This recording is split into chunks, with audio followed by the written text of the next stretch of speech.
But, at this point, that's a really steep hill to climb, right, Kanashii? Because you have to, here we go, you have to win those you have to win 2 matches just to be tied, is what I was going to say, with TTV. So here we go. Yeah. This is the backs against the wall kind of deal right now. You have to figure out and adjust. As what we heard is Volanti gave them a run for their money in the last run. So we'll see if they do change up anything. I feel like this is pretty much a mirror match. The only difference is the Cinderace versus the Froakie here and the Greninja. So depending on how well I feel like the jungle plays, it depends on how well they're stale, essentially how well they play together is going to be really interesting.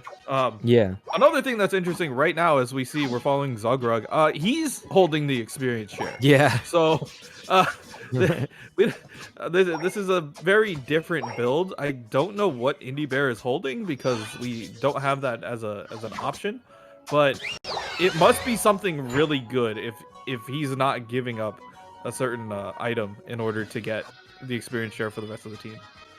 Right, it's like we said before, I typically don't question TTV because of their track record, so definitely that is very fascinating, though, as he said.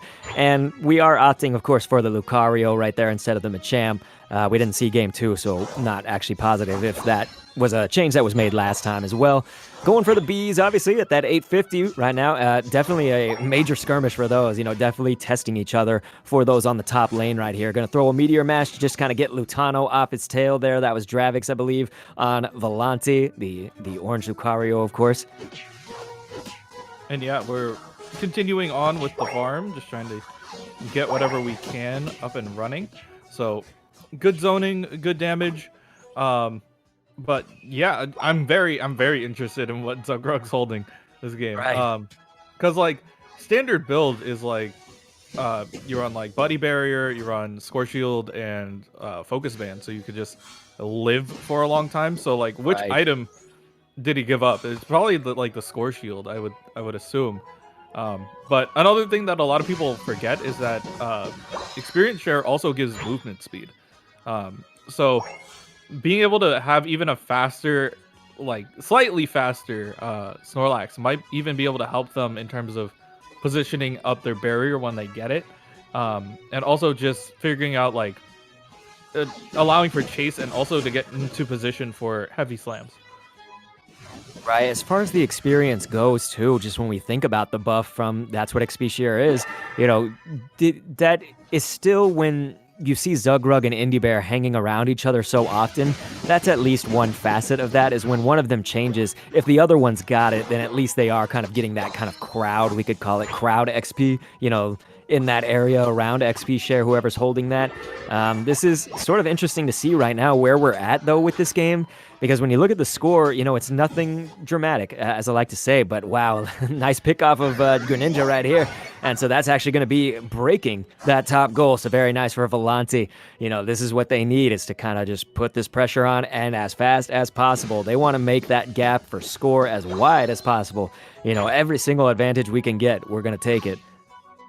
Yeah, and that's exactly what they're doing. They're trying to go and grab the Rotom right now. With that pull, though, it did notify TTV that they are at least going to try to do it. They do secure it down, so more pressure going towards the way of Volanti right now. They are going to be able to apply that top lane pressure. So you see them putting 4, maybe even bringing 5 down here. But it looks like TTV is going to be able to secure that down, so Zugrug is going to be able to grab that. But the rest of the team is already kind of down here. They're ready to fight, and you may take the Dreadnought, but it might cost you your life. And this was interesting, too, because this is where you often do see, it usually maybe happens while the Dreadnought's still on the map, but those Unite moves are just, they are flying, they are popping all over the place.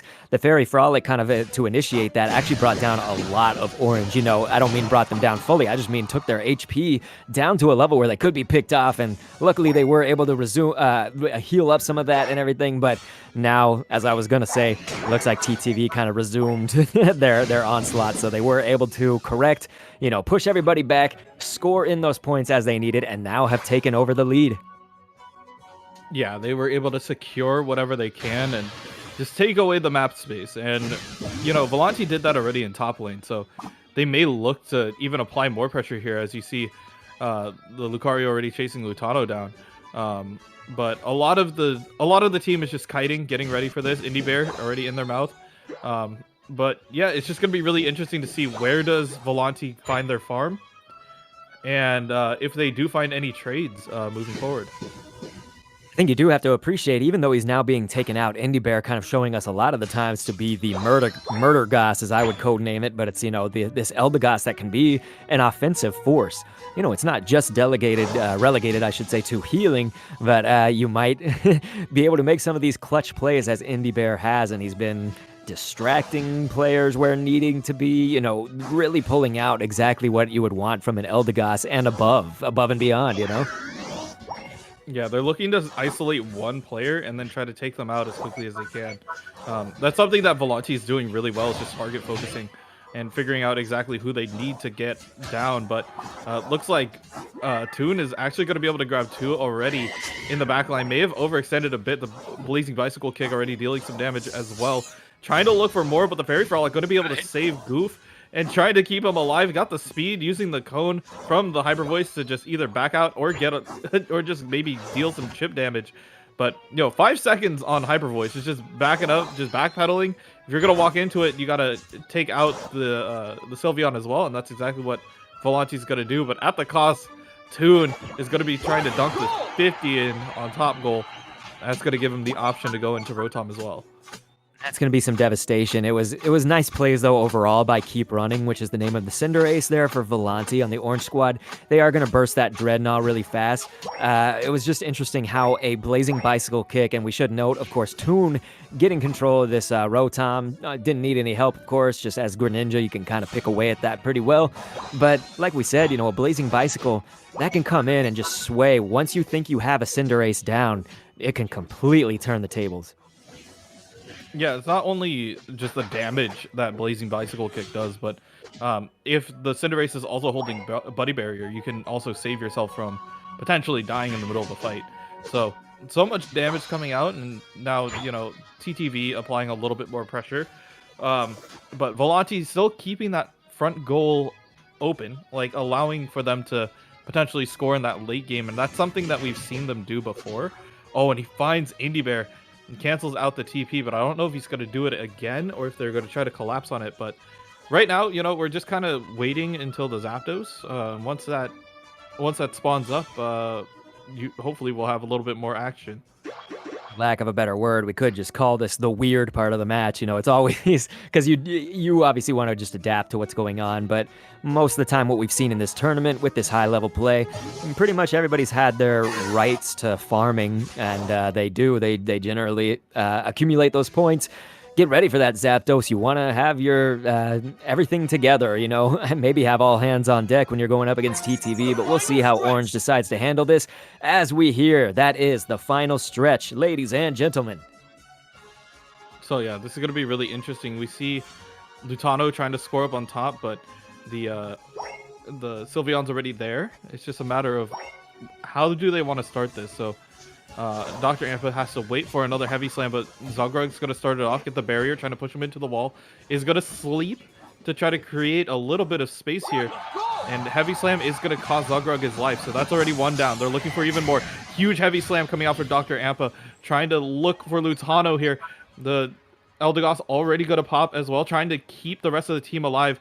But yeah, the TTV is currently down at bottom, just trying to prevent any form of push going forward, but Zapdos already down to about a fifth of its HP. Big slam coming out for the side of Volanti. They're going to be able to grab that, so now it's just a matter of who can get to the goal and who's going to score. And the this could be out. Ooh, yeah, that could be the moment, ladies and gentlemen, because you see this. What a goal right there, 100. There it is. That's 409. We are very close in score right now. Volanti just needs a small push, and they can get that right now. They're still a little bit ahead of TTV. This is what you'll see is that back capping, everything going on. This is just changing right before our eyes, and that's what we want to see. Right now, looks like elimination for Snorlax. Going to go down from Volanti, and it could go either way at this point. Ladies and gentlemen, the last 30 seconds of this crazy close Unite match. Yeah, they needed that Zapdos. They got the Zapdos. So now it's just a matter of how are they going to play defense. They got 20 seconds left, and they also have to deal with Toon here, having 50. But it's going to be really quick if they can. You see them already starting to try to groove up on top and try to pull away as many people as they can. But they are going to get burst down here. In that final count, look at that. Yeah, Zug going to actually get a few points in there. So that's just going to eke by. We literally do not know right here. That's 451 to 451. The tie is going to cause Volanti to actually get that victory. Absolutely incredible, ladies and gentlemen. This is what we came to see. That's the exact point that a Pokemon Unite match just has your jaw dropping. Wonderful, and congratulations to Volanti just eking out that victory. Yeah, it was literally a tied score, but as you know, whoever scores the goal first when it comes to a tie wins the match. So really good play by Volanti, just being able to, secure what they can. They, as we heard from game 2, they made it really, really close, like within 60. And now this time they tie, and they technically won because they got that last hit in. So yeah, we're starting to see, TTV. They're like, okay, we're out here to play. We're ready to go. They did lose the Zapdos fight, the middle one, but it's just a matter of, once again, making adjustments. They saw that they made the right adjustment in order to actually take a game off of them. So it is 2-1. Once again, it's still match point going towards the way of TTV. But at the same time, if you are Volanti, you've made the Titan bleed. All of this for a drop of blood. It was worth it. Now what you got to do is just keep that pressure up. They did a really good job, and I don't know if we're ever going to see a game, that close again. But, if I am going to bet on a team to do it, Volanti definitely giving them the pressure that they want. We are seeing these really tight games, and we'll see if there's any more adjustments coming out from both sides. All of that for a drop of blood, you say? You know what they need to do? Go for the head.